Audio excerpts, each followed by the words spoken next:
একদিন ঘুম ভেঙে চোখ মেলতেই দেখলেন আপনি একটা ছোট্ট পুতুল হয়ে গেছেন। চারপাশ চোখ বোলাতেই নজরে এলো ঝকঝকে মিনিয়েচার সোফা, ম্যাচবক্স সাইজের টেবিল আর পুচকে চেয়ার। অথচ এটা একদম ডল হাউসের মতো দেখতে এক বিশাল অ্যাপার্টমেন্ট, যার নাম ম্যানহেটেন নেচার। 2009 সালে নির্মিত এই ভবনটি চীনের চেংদু শহরে অবস্থিত। মোট 16,667 বর্গমিটার এলাকা জুড়ে বিস্তৃত এই ভবনে আছে 1382টি ইউনিট। চেংদু হেলদা রিয়েল এস্টেট ডেভেলপমেন্ট কোম্পানি এই ভবন নির্মিত করেছেন। চলুন জেনে নেওয়া যাক ভবনটির বিশেষ দিকগুলো সম্পর্কে। গ্রিড ধাঁচের নকশার এই ভবনটিকে বাইরে থেকে দেখলে মনে হবে যেন বিশাল পুতুল বাড়ির ভিতরে ছোট্ট ছোট্ট মানুষ সংসার পেতেছে।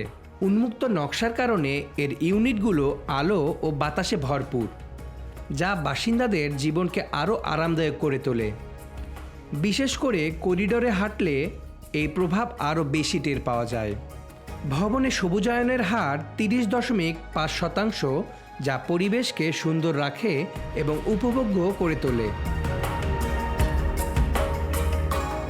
যদিও প্রতিটি ইউনিট দেখতে একই রকম, কিন্তু মালিকের স্বতন্ত্রতা অনুযায়ী দেখার বেলায় ভিন্নতার রেশ তৈরি হয়।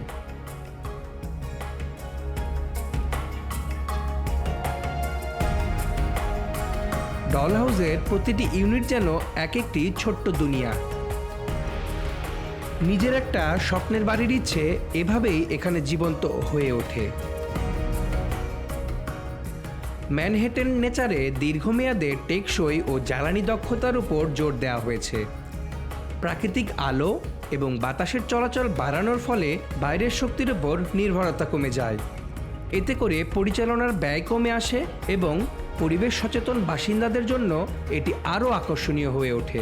অধিবাসীরা আরাম, নান্দনিকতা এবং টেকসই জীবন একসাথে উপভোগ করতে পারেন।